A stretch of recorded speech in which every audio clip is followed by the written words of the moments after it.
ধরো একদিন তুমি ডিসাইড করলে এবার তুমি সিরিয়াসলি ট্রেডিং শুরু করবে, আর তোমার অ্যাকাউন্টে 10 লাখ টাকা আছে। আর এই 10 লাখ টাকা একটা হিউজ নাম্বার। এবার প্রশ্ন হচ্ছে, এই 10 লাখ টাকার ট্রেডিং অ্যাকাউন্টটা তুমি কিভাবে হ্যান্ডেল করবে। দেখো, যেরকম একটা বিজনেসে 10 লাখ টাকা যদি তুমি ইনভেস্ট করো সেটা একটা বড় ব্যাপার, ঠিক সেরকম ভাবে ট্রেডিং এ যখন তুমি 10 লাখ টাকা ইনভেস্ট করছো সেটাও একটা অনেক বড় রেসপন্সিবিলিটি তোমার জন্য। হাই, আমি প্রতিমা ট্রেডার্স গুরুকুলের কো ফাউন্ডার, আর আমি আমার এই চ্যানেলে বাংলা ভাষায় খুব সহজভাবে স্টক মার্কেটের ওপর ভিডিও আনি। তো চলো আজকের এই ডিটেল টপিকটা শুরু করা যাক। এবার যে বিজনেসের এক্সাম্পলটা আমি তোমাদেরকে দিচ্ছিলাম, ধরো তোমার কাছে আজকে 10 লাখের জায়গায় 1 লাখ টাকা আছে, আর ইন্ডিয়ান মার্কেটে ওই 1 লাখ টাকা দিয়ে তুমি কি কি বিজনেস করতে পারো। তুমি কোনো টেলারিং এর বিজনেস, বা হোম কুকিং, বা ক্লাউড কিচেন, বা কোনো ছোটখাটো রাস্তার ধারে স্টল, এইরকমই কিছু ছোটখাটো বিজনেস করতে পারো। আর এই টাইমে এই 1 লাখ টাকা দিয়ে যখন তুমি কোনো ছোটখাটো বিজনেস করছো সেটা টেস্ট অ্যান্ড ট্রাই এ ফেজে থাকে, তুমি অতটাও শিওর হও না। কিন্তু সেইখানেই যদি তোমার কাছে 1 লাখ টাকার জায়গায় 10 লাখ টাকা ইনভেস্টমেন্ট প্রাইস থাকতো, তাহলে তোমার কাছে কি কি অপশন থাকতো। তখন তোমার কাছে নর্মাল টেলারিং এর জায়গায় তুমি একটা বুটিকের কথা ভাবতে পারতে, কোনো ফুড ট্রাক বা কোনো স্পেসিফিক ফ্র্যাঞ্চাইজির কথা তোমরা ভাবতে পারতে। তো এইখানে যখনই তোমার টাকার অ্যামাউন্টটা বড় হয়ে যাচ্ছে, তোমার বিজনেস আইডিয়াও অনেক বেশি স্পেসিফিক এবং স্ট্রং হয়ে যাচ্ছে। আর যখনই তুমি একটা বড় অ্যামাউন্টের টাকা ইনভেস্ট করছো, একটা সিরিয়াস মানি ওখানে ইনভেস্ট করছো, তোমার ওখানে ব্যাকআপ করার অপশনও চলে যাচ্ছে। তো তুমি পুরো মার্কেট ভালো করে অ্যানালাইসিস করে তারপরই 10 লাখ টাকা ইনভেস্ট করে একটা প্রপার বিজনেসে যাচ্ছ। তো ডিফারেন্সটা বোঝাতে পারলাম। যখন তুমি একটা বিজনেসে 1 লাখ টাকা ইনভেস্ট করছো, তোমার সেখানে ট্রাই অ্যান্ড টেস্টের অপশন থাকে। কিন্তু যখন তুমি একটা বড় অ্যামাউন্টের টাকা 10 লাখ টাকা একটা বিজনেসে ইনভেস্ট করছো, তখন কিন্তু সেখান থেকে ফিরে আসার অপশন তোমার কাছে থাকে না। তো আমরা সেই টাইমে মার্কেট গ্যাপ, মার্কেট কন্ডিশন সবকিছু বুঝেই আমরা আমাদের বিজনেসে ইনভেস্ট করি। ধরো তুমি একটা শাড়ির বিজনেস খুললে এবং তাতে 10 লাখ টাকা ইনভেস্টও করলে, এবার তাতে মার্জিনও ভালো লাগলে, লোকজন বলছে যে শাড়ির বিজনেসটা ভালো চলতে পারে। ধরো এরকম কোনো একটা মাস এলো যেই মাসে তোমার ভালো বিক্রি হলো না, তুমি কি 1 মাস ভালো বিক্রি না হলে শাড়ির দোকানটা বন্ধ করে দেবে? নিশ্চয়ই না। আর এটা তুমি কি, কেউই করবে না। কেউই তাদের স্টেবল বিজনেসে যদি 1 মাস বা 2 মাস লস হয়, কেউ তো কখনো তাদের সেই স্টেবল বিজনেসটাকে বন্ধ করে দেয় না। কেন কি, বিজনেস হচ্ছে ম্যাথ, এটা কোনো মুড না যে তোমার যে মুড হচ্ছে না, এই মাসে লস হচ্ছে, তুমি বন্ধ করে দেবে। এবার একটা বেসিক প্রজেকশন তোমাদেরকে ধরো বলছি, তোমার বিজনেসের টোটাল ইনভেস্টমেন্ট হচ্ছে যে 10 লাখ টাকা। সাপোজ তোমার মান্থলি সেল হচ্ছে 2.5 লাখ, আর সেখান থেকে সব এক্সপেন্সেস তোমার রয়েছে 80,000, আর ধরো তোমার প্রফিট হচ্ছে কেটে কুটে 20,000। তো এখানে আরওআই কত তৈরি হচ্ছে? আরওআই হচ্ছে 24% ইয়ারলি। এবার এই আরওআই তুমি 4-5 বছর মেনটেন করতে পারো, তোমার বিজনেস আস্তে আস্তে ভালোভাবে গ্রো হতে থাকবে। আর যখন এই শাড়ির দোকানটা তুমি 4-5 বছর ধরে যদি গ্রো না করো, যদি 4-5 বছরের আগেই বারবার তুমি সুইচ করতে থাকো বিজনেসে, তুমি কি কোনো বিজনেসেই স্টেবল হবে? কোনো বিজনেসেই গ্রোথ দেখতে পারবে না। ঠিক সেরকম ভাবে ট্রেডিংও সেম এক্স্যাক্টলি তোমার এই বিজনেসটার মতো। যেরকম তুমি একটা বিজনেস আজকে শুরু করছো, একদিনে বা 2 মাসে 6 মাসে তুমি ক্লায়েন্ট বেস তৈরি করতে পারছো না, 1 বছরে তুমি অনেক বেশি গ্রো করতে পারছো না, তুমি 4-5 বছর টাইম দিচ্ছ ওই একটাই বিজনেসের ওপর, তারপরে গিয়ে তুমি এখানে বড় গ্রোথ দেখতে পাচ্ছ। সেম ভাবে ট্রেডিং এও তুমি যদি আজকে একটা স্ট্র্যাটেজি ইউজ করো, যদি 1 মাস বা 2 মাস যদিও তোমাকে ভালো রেজাল্ট না দেয়, তুমি ওটাকে চেঞ্জ করে ফেলো, আবার নতুন স্ট্র্যাটেজি আনো, বারবার সুইচ করো, তুমি ট্রেডিং এও কখনোই স্টেবল হতে পারবে না। ওই স্ট্র্যাটেজি নিয়ে তুমি কখনো গ্রোথ দেখতে পারবে না। সিস্টেম, স্ট্র্যাটেজি, রিস্ক এবং ইমোশন, এই 4টে পিলারকে যদি তুমি স্ট্রংলি কানেক্ট করে না রাখতে পারো, না ধরে রাখতে পারো, তুমি ট্রেডিংয়েও কোনোদিন টাকা বানাতে পারবে না। আই হোপ তোমরা এই সিমিলারিটিসটা বুঝতে পারছো, যে আমি বোঝানোর চেষ্টা করছি যে বিজনেস এবং ট্রেডিং দুটো কিন্তু কোনো ক্ষেত্রেই আলাদা নয়। বিজনেসে যেরকম তোমাকে লেগে থাকতে হয়, একটা বিজনেস যখন তুমি দাঁড় করিয়েছো ওর পিছনে তোমাকে খাটতে হয়, টাইম দিতে হয়, সুইচ করার কথা ভাবতে নেই। ঠিক সেরকম ভাবেই তুমি যদি একটা প্রপার স্ট্র্যাটেজি বানিয়েছো যে এটা তুমি ট্রেড করবে, তো ওটার পিছনেও তোমাকে টাইম দিতে হবে, ব্যাক টেস্ট করতে হবে, স্টপ লস নিতে হবে, ওই সবকিছু তোমাকে মেনটেন করে লং রানের জন্য চালিয়ে যেতে হবে। এবার যে কোনো বিজনেসে যেরকম তুমি ইনভেন্টরি, আরওআই, এগুলো সবকিছু প্ল্যান করো। তো ঠিক সেরকম ভাবে বিজনেসে তুমি ইনভেন্টারি, কস্ট, ROI এই সব কিছু প্ল্যান করো। যখন তুমি ট্রেডিং এ আসছো, ট্রেডিং এও তুমি তোমার system, risk management, risk reward ratio এই সব কিছু তুমি প্ল্যান করো। যখন তুমি ছোট ক্যাপিটাল নিয়ে ট্রেডিং এ আসছো, তখন ইউটিউবের কোনো ফ্রি ভিডিও বা কোনো ফ্রি স্ট্র্যাটেজি দেখে তুমি ট্রায়াল অ্যান্ড টেস্ট করতে পারো।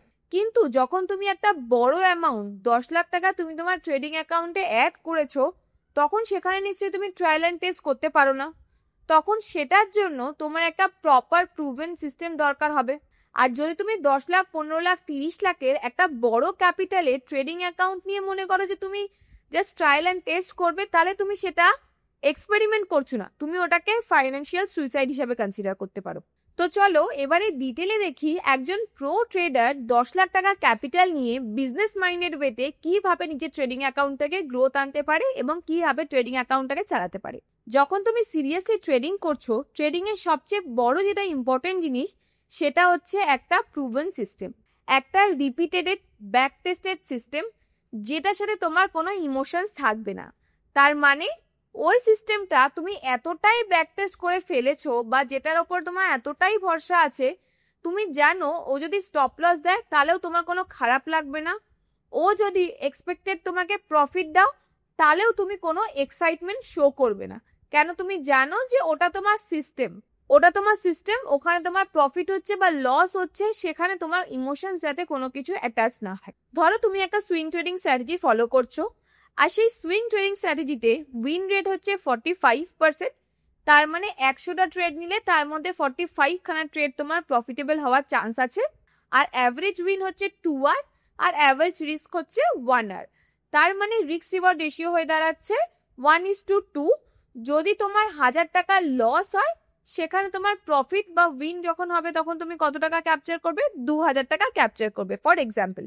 এবার এই সিস্টেমেই আমি তোমাদেরকে একটা এক্সপেক্টেন্সি ফর্মুলা করে দেখাচ্ছি। আর এই expectancy formula is equals to win rate multiply by average win minus loss rate into average loss. তো আমার এই সিস্টেমের হিসাবে আমার উইন রেট কত? 45%। আর অ্যাভারেজ উইন আমরা কত বলেছিলাম? 2 আর। এবার চলো বুঝি এই সিস্টেমের জন্য এক্সপেক্টেন্সি আমরা কি ডিসাইড করতে পারি। এই এক্সপেক্টেন্সিটা কি হয়? এক্সপেক্টেন্সি হচ্ছে সাপোজ তুমি 100টা ট্রেড নিলে, 100টা ট্রেডের মধ্যে অ্যাভারেজ পার ট্রেডে তোমার প্রফিট বা লস কত হবে সেটা হচ্ছে তোমার এই সিস্টেমে আমি কি বলেছিলাম? এর উইন রেট হচ্ছে 45%, অ্যাভারেজ উইন হচ্ছে 2 আর এবং অ্যাভারেজ লস হচ্ছে 1 আর। তো এবারে 100টা ট্রেডের মধ্যে প্রত্যেকটা ট্রেডে আমরা দেখবো অ্যাভারেজ আমি কতটা প্রফিটে বা কতটা লসে আছি। এবার উইন রেট হচ্ছে আমার 45% ইন্টু 2 হচ্ছে আমার average win minus loss rate কত হবে? আমার যদি 100টা ট্রেডের মধ্যে 45টা ট্রেড প্রফিট হয়, স্বাভাবিকভাবে 100 মাইনাস 45, 55টা ট্রেড হচ্ছে আমার লস রেট। তো 55 ইন্টু 1, কেন আমার অ্যাভারেজ লস হচ্ছে 1 আর। তো যেটা গিয়ে দাঁড়াচ্ছে আমার 0.35 আর। এর মানে হলো অ্যাভারেজে প্রত্যেকটা ট্রেডে আমি 0.35 আর এক্সপেক্ট করতে পারি। এই 0.35 আর মানে কত? 0.35 আর যদি তুমি ক্যালকুলেট করো সেটা গিয়ে দাঁড়াচ্ছে 3500। তার মানে তুমি পার ট্রেডে 3500 টাকার প্রফিট তুমি এক্সপেক্ট করতে পারো।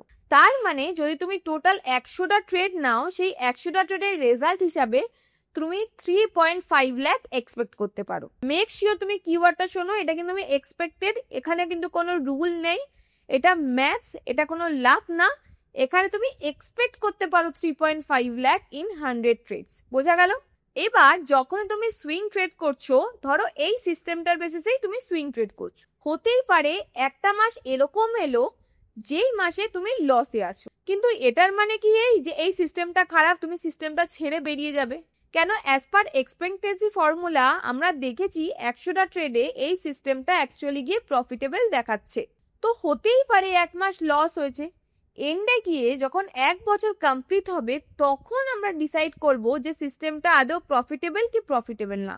তার আগে 1 মাস বা 2 মাসের রেজাল্ট দেখে যদি ওটা নেগেটিভ বা ব্রেক ইভেন হয়, কখনো আমরা সিস্টেমটাকে ছেড়ে দেব না। কেন কি আমরা জানি এই সিস্টেমটাতে আমি ব্যাক টেস্ট এত করেছি যে সিস্টেমটাতে আমার ভরসা আছে, সিস্টেমটার এক্সপেক্টেন্সি কি আছে সেটা তুমি বার করে নাও, যে পার ট্রেডে তুমি কি অ্যাভারেজ এক্সপেক্ট করতে পারো। তারপরে তাহলে তোমার আর প্রত্যেক মাসে রেজাল্টের ওপর তোমার মাইন্ডে এটা আসবে না যে এই সিস্টেমটা কাজ করে কি করে না, কেন এই সিস্টেমটার উপরে পুরো তুমি তোমার ভরসা বানিয়ে নিয়েছো ব্যাক টেস্ট আর এই ফর্মুলা থেকে। ঠিক যেরকম ভাবে এক মাসে যদি তোমার বিজনেসের লস হয় বা 2 মাসে যদি তোমার বিজনেস লস হয়, তুমি তোমার বিজনেস বন্ধ করার কথা প্ল্যানিং করো না, ঠিক সেরকম ভাবে ট্রেডিং এও যদি এই সিস্টেমটা তোমাকে 1 মাস লস দেয় বা ব্রেক ইভেনে থাকে, এই সিস্টেমটাকেও তুমি বন্ধ করার জন্য কোনো রকম মাথায় চিন্তা ভাবনা আনতে পারো না। তো এটা তো গেল আমাদের এক্সপেক্টেন্সি, আর এক্সপেক্টেন্সি আই হোপ তোমরা বুঝেছো। এরপরে যেটা সবচেয়ে বেশি ইম্পর্টেন্ট সেটা হচ্ছে পজিশন সাইজিং। কেন পজিশন সাইজিং এ যদি তোমার গন্ডগোল হয়ে যায়, তোমার মানি ম্যানেজমেন্ট একদম খারাপ হয়ে যাবে, তোমার টাকার ওপরে কোনো কন্ট্রোলই থাকবে না, তুমি বুঝতেই পারবে না যে কত টাকা অ্যাকচুয়ালি তোমার লস হওয়া উচিত, কত টাকা লস হয়ে যাচ্ছে। তো পজিশন সাইজিং বোঝা ইজ ভেরি ইম্পর্টেন্ট। আর যখন আমরা পজিশন সাইজিং ক্যালকুলেট করব, সেটার জন্য তোমাকে সবার আগে ডিসাইড করে নিতে হবে তুমি পার ট্রেড কত টাকা রিস্ক নিতে চাও। সাপোজ তোমার যদি টোটাল ক্যাপিটাল হচ্ছে 10 লাখ টাকা, তুমি পার ট্রেড সেফ হওয়ার জন্য মোটামুটি 1% অফ ইউর ক্যাপিটাল রিস্ক নিতে পারো। তার মানে 10 লাখের 1% গিয়ে দাঁড়াচ্ছে তোমার 10,000 রুপিস। পার ট্রেডে তোমার রিস্ক হবে 10,000 রুপিস। তার মানে রিস্ক পার ট্রেড এখানে তোমার দাঁড়াচ্ছে 10,000 রুপিস। রিস্ক পার ট্রেড যখন আমার ক্যালকুলেট হয়ে গেল, এটা ইউজ করে আমরা আমাদের পজিশন সাইজ ক্যালকুলেট করব। পজিশন সাইজের ফর্মুলা কি আছে? Position size equals to risk divided by entry minus stop loss. আমার এখানে রিস্ক কত আছে? আমার এখানে পার ট্রেড হচ্ছে 1% অফ মাই ক্যাপিটাল, যেটা গিয়ে দাঁড়াচ্ছে 10,000 টাকা। তো আমার রিস্ক থাকছে 10,000 ডিভাইডেড বাই এন্ট্রি আমার কততে ছিল? সাপোজ আমি একটা ধরো তুমি ট্রেড নিচ্ছ, সেখানে 1600 মানে 1600তে গিয়ে তোমার এন্ট্রি হচ্ছে, আর যখন ওই ট্রেডটা ধরো নিচের দিকে 1580তে এসে বোঝাচ্ছে, ওই টাইমে তুমি তোমার স্টপ লস লাগাচ্ছ, তুমি ওখান থেকে বেরিয়ে যাচ্ছ। তো এন্ট্রি মাইনাস এক্সিট এখানে কি হবে? এখানে 1600 মাইনাস 1580, তার মানে 10,000 ডিভাইডেড বাই 20। এখানে তার মানে তোমার পজিশন সাইজ কত দাঁড়াচ্ছে? 500 কোয়ান্টিটি। বোঝা গেল? আর এই যে নাম্বার যেটা বললাম, এটা তুমি স্টক বা ইন্ডেক্সের আমি প্রাইস হিসাবে ক্যালকুলেট করলাম। তো বোঝা গেল পজিশন সাইজ কিভাবে ক্যালকুলেট করবে। জিনিসগুলো শুনতে মনে হলে ইজি, এগুলো তোমরা লিখে রাখবে, আর এগুলো খুব ইম্পর্টেন্ট জিনিস। মানে এগুলো 1 সেকেন্ডে কিভাবে তুমি তোমাদের পজিশন সাইজ ক্যালকুলেট করবে, পার ট্রেডের রিস্ক কিভাবে ক্যালকুলেট করবে, সেগুলো বোঝার জন্য এগুলো বেস্ট। তো আবারও আমি বলে দিচ্ছি, position size equals to risk per trade, যেটা তোমার already decided 1% of your capital which is 10,000, 10,000 divided by entry minus exit, entry price minus exit price. এখানে যেহেতু আমার 1600 এ এন্ট্রি হয়েছে এবং 1580তে আমার স্টপ লস রেখেছি, তো 20 পয়েন্টসের আমার এসএল আছে। তো 10,000 ডিভাইডেড বাই 20 যেটা দাঁড়াচ্ছে, ততগুলো শেয়ারস আমরা ওই স্টকে গিয়ে বাই করব।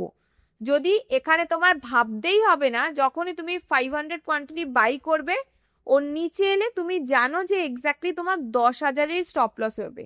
এমন না যে এরকম না হোক যে তুমি পজিশন সাইজ ক্যালকুলেটই করনি, তুমি 500 জায়গায় 5,000 কোয়ান্টিটি পজিশন সাইজ নিয়ে নিয়েছো।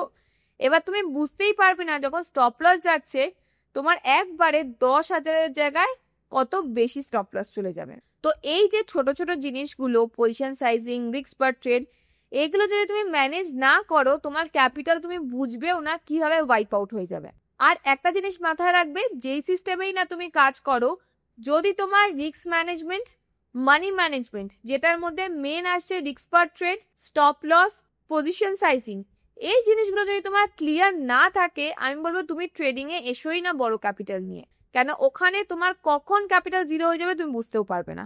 ঠিক যেরকম ভাবে শাড়ির বিজনেসে যদি একটা শাড়ি তুমি 1200 টাকা দিয়ে কেনো, 1600 টাকায় বিক্রি করো, এখানে তোমার মার্জিন অলরেডি ফিক্স থাকে যে তুমি কত টাকা প্রফিট রাখবে।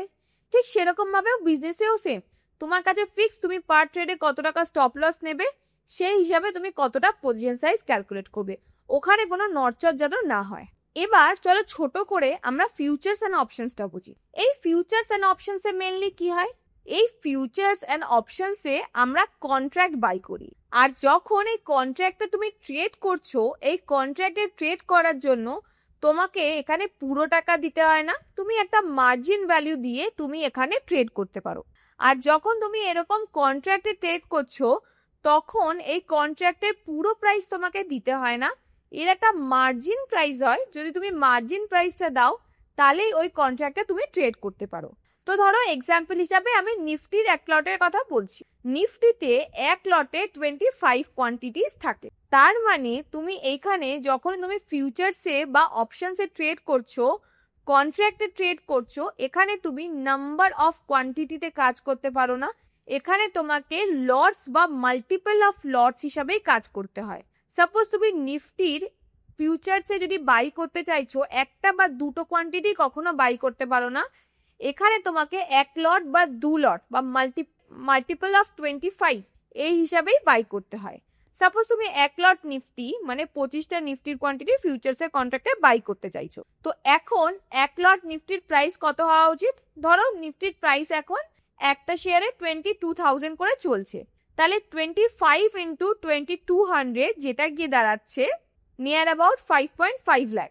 তো এটার এক্সপোজার আমরা কত দেখতে পাচ্ছি? এক্সপোজার মানে হচ্ছে টোটাল ভ্যালু, এক্সপোজার হচ্ছে 5.5 লাখ। কিন্তু এই এক লটই নিফটির ফিউচার যদি তুমি কিনতে যাও, তুমি এর মার্জিন প্রাইস মোটামুটি 1.1 লাখের কাছে গিয়ে তুমি ওটা বাই করতে পারো। তো হিসাবে কি দাঁড়াচ্ছে? এখানে তোমার মার্জিন ভ্যালু হচ্ছে 1.1 লাখে তুমি টোটাল 5.5 লাখের মাল কিনতে পারছো। তো এখানে তুমি 5x এর লেভারেজ পাচ্ছ। আর যেখানেই লেভারেজ আছে, যেরকম তোমার গেন হওয়ার চান্সেসও বেশি, ঠিক সেরকম ভাবে এখানে তোমার রিস্কও অনেক বেড়ে যাচ্ছে, সেটাতেও আমরা পরে আসছি। এবার নিফটি যখন 22,000-এর প্রাইসে তুমি বাই করেছো, যদিও 1% আপসাইডে যাও, যদিও তোমার টাকা লেগেছে 1.1 লাখ, কিন্তু 1% উপরে গেলে কিন্তু ও তোমার 1.1 লাখের উপরে 1% যাবে না, ও যাবে 5.5 লাখের 1%। তার মানে তোমার প্রফিট দেখাবে 5,500। তো তার মানে যেহেতু এখানে তুমি মার্জিন ভ্যালু ইউজ করছো, তার মানে এটা ভেবো না তোমার প্রফিট বা লস অফ মার্জিন ভ্যালুর উপরে হচ্ছে, এখানে তোমার এক্সপোজার যেটা রয়েছে তার উপরে তোমার প্রফিট বা লস হচ্ছে। যেরকম ভাবে 1% উপরে গেলে তোমার 1100 জায়গায় তোমার 5,500 টাকা প্রফিট দেখাবে, ঠিক সেরকম ভাবে যদি 1% নিচে যায় সেখানেও কিন্তু তোমার 5,500-ই লস দেখাবে, যদিও তোমার মার্জিন লেগেছে 1.1 লাখ। আই হোপ জিনিসটা বোঝা যাচ্ছে। তো যেরকম ভাবে এর প্লাস সাইড পজিটিভ সাইড রয়েছে, প্রফিটে যখন দেখছো বড় প্রফিট দেখছো, তুমি যদি এখানে প্রপার স্টপ লস না ইউজ করো, তোমার এখানে রিস্কও এখানে অনেক বেড়ে যাচ্ছে, কেন নিচের দিকে গেলেও ও তোমার মেন যে এক্সপোজার তার উপরে তোমার স্টপ লস হচ্ছে। তো এতক্ষণ তো আমরা ফিউচার্স এর ব্যাপারে কথা বললাম, তো চলো অপশনস বাইং এবং অপশন সেলিং এর ব্যাপারেও একটু বলে দিই। অপশন বাইং কে তোমরা বলতে পারো অপশন বাইং হচ্ছে ফিউচার্স এর একটা টিকিট।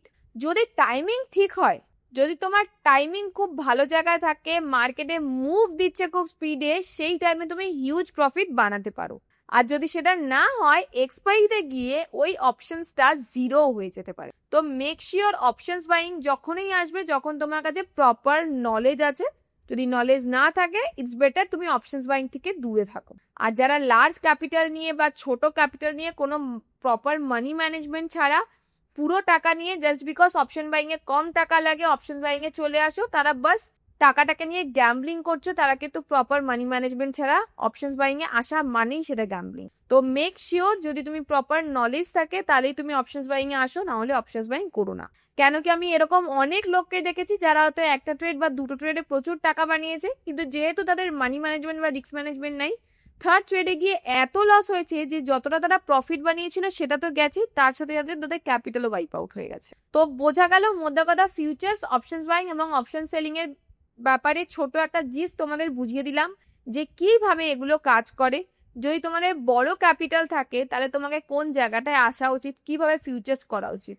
তো মোট কথা আমরা একটা ছোট রুলস তোমাদেরকে এখন বলে দিই, যাতে তোমরা যা এতক্ষণ বললাম তার জিস্টটা অ্যাটলিস্ট বুঝে যাও। তো ফিউচার্স এবং অপশনস যদি তোমরা আসতে চাও, তার সব ফার্স্ট রুল হচ্ছে যদি তোমার কাছে কোনো প্রপার এজ উইথ সিস্টেম থাকে, প্রুভেন সিস্টেম, তাহলেই তুমি ফিউচার্স এন্ড অপশনসে আসো। যদি মনে হয় ওরকম কোনো প্রপার প্রুভেন স্ট্র্যাটেজি নেই, তাহলে তুমি ফিউচার্স এবং অপশনস থেকে দূরে থাকো, সেটাই তোমার জন্য বেটার হবে।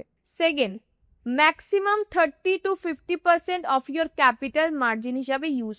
তার মানে যদি তোমার কাছে 10 লাখ টাকা ক্যাপিটাল হয়, তুমি ম্যাক্সিমাম সেই 10 লাখের 5 লাখ টাকাই অ্যাজ মার্জিন হিসাবে ইউজ করবে, বাকি 5 লাখ টাকা তোমার অ্যাকাউন্টে রেখে দেবে। বোঝা গেল? এমন না তুমি মার্জিনে ইউজ করছো মানে 10 লাখ টাকা দিয়ে পুরো মার্জিন ইউজ করে মাল কিনে ফেলবে। Only maximum 30 to 50% of your capital তুমি মার্জিন হিসাবে ইউজ করবে যদি তুমি ফিউচার্স অ্যান্ড অপশনসে ট্রেড করো। থার্ড হচ্ছে ফিউচার্স অ্যান্ড অপশনস ট্রেডিং এর জন্য মাস্ট যেটা হচ্ছে fixed stop loss. Stop loss তুমি জানবে তুমি পার ট্রেডে কত টাকা স্টপ লস নেবে। রিস্ক পার ট্রেড যদি না থাকে, স্টপ লস যদি না নাও, তোমার জন্য ডিফিকাল্ট হয়ে যেতে পারে এটা। ফোর্থ হচ্ছে হেজ কম্পালসারি। যদি তুমি অপশন সেলিং করো তাহলে মেক শিওর তুমি হেজ করবেই। তো আই হোপ বোঝা গেল ফিউচার্স অ্যান্ড অপশনস এর কি কি রুলস, কি কি তুমি জানলে তাহলেই তুমি এখানে আসবে। আর যদি তোমার এই জিনিসগুলো ক্লিয়ার না হয় তাহলে এর থেকে দূরে থাকবে। এই জিনিসটা আই থিঙ্ক ক্লিয়ার হয়ে গেছে। চলো নেক্সট টপিকে যাই। এবার যে সেকেন্ড পয়েন্টে আমি তোমাদেরকে বলেছিলাম যে 30 to ম্যাক্সিমাম 50% অফ ক্যাপিটাল তোমরা মার্জিন হিসাবে ইউজ করবে, বাকি ক্যাপিটাল রেখে দেবে। এবার অনেকেই এটা করবে যে বাকি ক্যাপিটাল রেখে কেন দেবো, বাকি ক্যাপিটাল দিয়ে কিছু একটা করি, আইডল পড়ে রয়েছে আমার টাকাটা। তো এখানেই প্রো ট্রেডার আর যারা বিগিনার নোভাইস ট্রেডার ডিফারেন্স বোঝা যায়। আর যাদের মাথায় এই কোশ্চেন আসছে যে বাকি 50% বা 60% ক্যাপিটাল আমরা কি হবে, that's why pro trader separate themselves from novice traders. কেন? প্রো ট্রেডার্সরা জানে যে ওই 50% তোমার ক্যাপিটালটা রেখে দেওয়ার ভ্যালু অ্যাকচুয়ালি কি। এবার যখনই তোমার একটা বড় ক্যাপিটালের টাকা আছে তখন সেখানে কিভাবে তুমি প্লেজ করে সেটা ইউজ করবে সেই টাকাটা, সেটার ব্যাপারে একটা তোমাদেরকে আইডিয়া দিয়ে দিই। প্লেজিং কনসেপ্ট এখন আমরা বুঝবো। তো তুমি তোমার পোর্টফোলিওতে যত টাকা আছে, সাপোজ তোমার কাছে যদি 10 লাখ টাকা ক্যাপিটাল থাকে, তুমি 10 লাখ টাকা দিয়ে ইটিএফ বা কোনো বন্ড কিনে রাখতে পারো। এবার যখন তুমি ইটিএফ বা কোনো গভর্নমেন্ট বন্ড কিনে রাখলে, কেনার পরে সেই টাকাটা তুমি প্লেজ করে দিতে পারো। আর যখনই সেই টাকাটা তুমি প্লেজ করছো, প্লেজ করার পর ও তোমাকে একটা টাকা দেবে, যেই টাকা দিয়ে তুমি তোমার ট্রেডিং করতে পারো। এটা না যে যত টাকা দিয়ে তুমি ইটিএফ কিনছো পুরো টাকাটা ও তোমাকে ট্রেডিং এর জন্য দেবে। এখানে হেয়ার কাট থাকে। হেয়ার কাটটা কি? সাপোজ তুমি 10 লাখ টাকার ইটিএফ কিনলে, 10 লাখ টাকার যখন তুমি ইটিএফ কিনলে সেখানে একটা 10 to 20% এর হেয়ার কাট থাকে। এবার এটা না, এই 10 লাখ টাকা যেটা তুমি ইটিএফ কিনলে পুরো টাকাটাই তোমাকে ট্রেডিং এ ইউজ করতে দেবে। এখানে ওরা একটা হেয়ার কাট রাখে। হেয়ার কাট কি? একটা সার্টেন অ্যামাউন্ট অফ পার্সেন্ট যেটা ও তোমাকে দেয় না, ওটা অ্যাজ পার সেফটি ওরা রেখে দেয়। সাপোজ তুমি 10 লাখ টাকার নিফটির ইটিএফ কিনলে, তো ওখানে 10 থেকে ম্যাক্সিমাম 15% তোমার হেয়ার কাট থাকে। তো সাপোজ 10% কেটে তো 10 লাখের জায়গায় ও তোমাকে 9 লাখ টাকা দেবে, যে 9 লাখ টাকা দিয়ে তুমি ট্রেড করো। পুরো 10 লাখ টাকা প্লেজ করে ও তোমাকে দেবে না। এবার হেয়ার কাট টেবিলটাও তোমাদের বলে দিই। যদি ইটিএফ নাও তো বললাম 10 থেকে 15% হেয়ার কাট রাখে। যদি লার্জ ক্যাপ স্টকস নাও সেখানে 20 to 30% তোমার হেয়ার কাট থাকে। আর যদি তুমি স্মল ক্যাপস নাও তো সেখানে 30 to 50% তোমার হেয়ার কাট থাকে। আর যখন তুমি প্লেজ করবে তো মেক শিওর এরকম কোনো জায়গায় তুমি ইনভেস্ট করো, বা তুমি বন্ড বা যেগুলো সেফ, যেখানে ভোলাটিলিটি অনেক কম, সেরকম জায়গায় তুমি ইনভেস্ট করো, যাতে সেখান থেকে প্লেজ করে সেই টাকা দিয়ে তুমি ট্রেড করতে গেলে তোমার কোনো হেডেক না হয়। তো ধরো তুমি নিফটি ইটিএফ নিলে 3 লাখ টাকায়, 3 লাখ টাকা যদি তুমি নিফটি ইটিএফ নাও, 10% যদি তোমার হেয়ার কাট থাকে, তুমি ইউজ করতে পারবে 2.7 লাখ। তো বাকি যে 2.7 লাখটা তোমার কাছে এলো, সেই 2.7 লাখে তুমি স্টক কিনতে পারো বা ফিউচার্স অপশন যা খুশি তাই করতে পারো। বোঝা গেল? সেম ভাবে যদি তুমি মিড ক্যাপ স্টকসে নাও, 3 লাখের মাল ওঠা এবং তারপর সেটাকে প্লেজ করো, 3 লাখের মাল ওঠালে 30% এখানে তোমার হেয়ার কাট কেটে নেবে মিড ক্যাপে। তো সেখানে গিয়ে মোটামুটি 2.1 লাখ তুমি ট্রেড করার জন্য ইউজ করতে পারো। তো যদি তুমি কম হেয়ার কাট রাখতে চাও তো ইটিএফ হচ্ছে তোমার জন্য বেস্ট, যেখানে খুব কম হেয়ার কাটে বাকি টাকাটা প্লেজ করে তুমি ইউজ করতে পারো তোমার ট্রেডিং এ। কিন্তু আবারও বলে দিচ্ছি, মার্জিন দিয়ে যখন তুমি ট্রেড করবে মেক শিওর, আগেও বলেছি 30 to 50% ম্যাক্সিমাম তুমি ইউজ করবে, বাকি টাকাটা তুমি রেখে দেবে তোমার অ্যাকাউন্টে। কেন? ওইটাই তোমার রিস্ক ম্যানেজমেন্ট করতে, মানি ম্যানেজমেন্ট করতে হেল্প করবে। কখনো পুরো টাকা মার্জিন হিসাবে ইউজ করে ফেলবে না যদি তুমি ফিউচার্সে ট্রেড করছো। আর চেষ্টা করবে যা ভোলাটাইল স্টকস যেগুলো আছে সেগুলোকে প্লেজ না করার, কেন বেশি ভোলাটাইল হওয়ার জন্য খুব আপসাইড আপ ডাউন মুভ দেখতে পারবে। তো সেখানে গিয়ে তোমার ইউজেবল টাকাও অনেক বেশি উপর নিচ হতে পারে। আর এই যে প্লেজিং যে কনসেপ্টটা এতক্ষণ তোমাকে বললাম, এটা হচ্ছে স্মার্ট লিভারেজ। এইখানে তোমার কি হচ্ছে, তোমার টোটাল টাকাটা, সাপোজ তুমি কোনো বন্ডে প্রথমে বাই করলে, তো ওখান থেকে একটা সার্টেন অ্যামাউন্ট অফ পার্সেন্ট তোমার অটোমেটিক্যালি চলে আসছে। সাপোজ 6 to 7%, মিনিমাম 7% তো ইয়ারলি তোমার বন্ড থেকে তোমাকে দিয়েই দিচ্ছে। তো এই যে 7%, এটা হয়ে গেল তোমার একটা ইনকাম, ফিক্সড ইনকাম। সেম ওই বন্ডটাকেই তুমি প্লেজ করে যে টাকাটা পাচ্ছ, সেই টাকাটা দিয়ে ট্রেড করছো যেটা, সেই ট্রেড করে যে প্রফিট যেটা হচ্ছে সেটা হচ্ছে তোমার আলাদা ইনকাম। তো বোঝা যাচ্ছে এটা হচ্ছে স্মার্ট গেম। এখানে কিন্তু তুমি রিস্ক বেশি নিচ্ছ না, বা স্মার্টলি তুমি তোমার টাকাটাকে ইউটিলাইজ করছো। আর এই যে ফর্মুলাস গুলো, যেরকম পজিশন সাইজিং এর formula, risk per trade, expectancy, proper data, back tested data, এই জিনিসগুলো যদি তোমার লাইনড আপ না থাকে, এই জিনিসগুলোর প্রতি যদি তোমার ভরসা না থাকে, তাহলে ট্রেডিং এ সাকসেস পাওয়া ইম্পসিবল। স্পেশালি যখন তুমি বড় ক্যাপিটাল নিয়ে আসছো, ওখানে position sizing, risk per trade ভীষণ ইম্পর্টেন্ট হয়ে যায়। যদি তুমি ওগুলো না বোঝো, বড় ক্যাপিটাল ম্যানেজ করা অনেক বেশি ডিফিকাল্ট হয়ে যায়। আর তার সাথে সাথে আসছে সাইকোলজি, কিভাবে তোমার ইমোশনস ছাড়া প্রফিট এবং লস দুটোকেই হ্যান্ডেল করবে। শুধুমাত্র এটা না যে তুমি তোমার লসকে হ্যান্ডেল করবে, যখন বড় ক্যাপিটালে একবারে একটা বড় টাকা প্রফিট দেখছো, সেই ইমোশনটাকে কন্ট্রোল করাও কিন্তু একটা বড় ব্যাপার। তোমাদেরকে স্বাভাবিকভাবে বলে দিই, ধরো তোমার আজকে 30 লাখ টাকার ক্যাপিটাল আছে, ঠিক আছে, আর তুমি একটা ট্রেড করছো, একবারে যখনই তুমি 1.5 থেকে 2 লাখ টাকা প্রফিট দেখবে, ধরো তোমার টার্গেট হচ্ছে 3 লাখ টাকা সাপোজ, তুমি ওয়েটই করতে পারবে না। কেন? যখন তুমি একবারে এতটা টাকা দেখবে, তোমার মানে ইমোশনস এইভাবেই কাজ করবে যে তোমার মনে হবে আরে 1.5 লাখ টাকা হয়ে গেছে, কখন নিচে চলে আসি বেচে দিই। ওটাকে হোল্ড করে রাখার জন্য তোমাকে ইমোশনস কন্ট্রোল করতে হবে। তো যেরকম ভাবে লস যখন হবে, সেখানে তোমাকে ইমোশনস কন্ট্রোল করে ট্রেড নিতে হবে, নেক্সট ট্রেড। সেরকম ভাবে যখন প্রফিট হবে, সেখানেও তোমাকে ইমোশনস কন্ট্রোল করতে হবে। তো both side, profit and loss, both side তোমাকে এখানে ইমোশনস কন্ট্রোলে রাখতে হবে। আর একটা বড় ক্যাপিটাল দিয়ে যখন ট্রেড করবে, is very important to maintain a journal. Journal যেখানে তোমার ট্রেড কবে নিচ্ছ, তার date, entry price, exit price, reason, কি রিজনে তুমি ট্রেড নিয়েছো, কত টাকার প্রফিট হয়েছে, পার্শিয়াল এক্সিট হলে সেটার ডিটেলস, পুরো ডিটেল তোমার ওখানে লেখা থাকবে। কোনোদিন যদি তুমি কোনো ভুল ট্রেড করে ফেলো, ভুল ডিসিশন নিয়ে ফেলো, make sure to maintain in journal. তাহলে জার্নাল এরকমই একটা জায়গা হবে, যদি মাসের শেষে বা 6 মাসের শেষে তুমি দেখতে চাও তোমার ট্রেডের আপডেটস, যাতে ওটা খুললে কোন দিন তোমার কোন ট্রেডে প্রফিট হয়েছে, কি তুমি ঠিক করেছো, কি ভুল করেছো, এন্ট্রি এক্সিট সব কিছু যাতে ওখানে প্রপারলি মেনটেন থাকে। তো যখন তুমি বড় ক্যাপিটালে ট্রেড করছো বা ছোট ক্যাপিটালে ট্রেড করছো, যেই ক্যাপিটালেই ট্রেড করো, জার্নাল মেনটেন করাটা তোমার জন্যই একটা ভালো হ্যাবিট হিসেবে তৈরি হবে, যাতে এন্ডে গিয়ে তুমি তোমার নিজের প্রগ্রেসটা নিজেই বুঝতে পারবে। ঠিক যেরকম ভাবে বিজনেসে তুমি তোমাদের ডেটা প্রিপেয়ার করো না, যে প্রফিট কত হচ্ছে, লস কত হচ্ছে, ঠিক সেরকম ভাবে এখানেও তোমাকে জার্নাল মেনটেন করতে হবে। আর যদি তোমার কাছে 10 লাখ টাকা আছে ট্রেড করার জন্য, তো মেক শিওর ওটাকে তুমি একটা বিজনেস প্ল্যান হিসাবেই কনসিডার করো। তো ওই যে ট্রেডিং অ্যাকাউন্ট তোমার কাছে আছে, ওটা কিন্তু অ্যাকচুয়ালি তোমার একটা বিজনেসই। তো ওটাকে তুমি বিজনেস হিসাবেই কনসিডার করো। কোনো রকম যে কোনো YouTube strategy without back tested result, ওরকম স্ট্র্যাটেজি বাস ওতে লাগিয়ে ওতে গ্যাম্বলিং বা ট্রায়াল অ্যান্ড টেস্ট করো না। 10 লাখ টাকা একটা হিউজ অ্যামাউন্ট ফর ট্রেডিং। তো মেক শিওর যেগুলো আজকে আমি বললাম, এগুলো একটু ভালো করে দেখো, এগুলো বুঝে position size, risk management, money management আর ফিউচার্স অ্যান্ড অপশনস এর ব্যাপারে প্রপারলি গাইডেন্স আইডিয়া নিয়ে, প্রপার এজ উইথ স্ট্র্যাটেজি রেখেই তারপরে তুমি 10 লাখ টাকা নিয়ে মার্কেটে আসবে। সো যদি তোমার কাছে 10 লাখ টাকা ট্রেডিং করার জন্য আছে, 10 লাখ টাকা এই ট্রেডিং অ্যাকাউন্টটা তুমি অ্যাজ আ বিজনেস হিসেবে কনসিডার করো। 10 লাখ টাকা নিয়ে মার্কেটে এসে যে কোনো স্ট্র্যাটেজি নিয়ে এক্সপেরিমেন্ট করো না।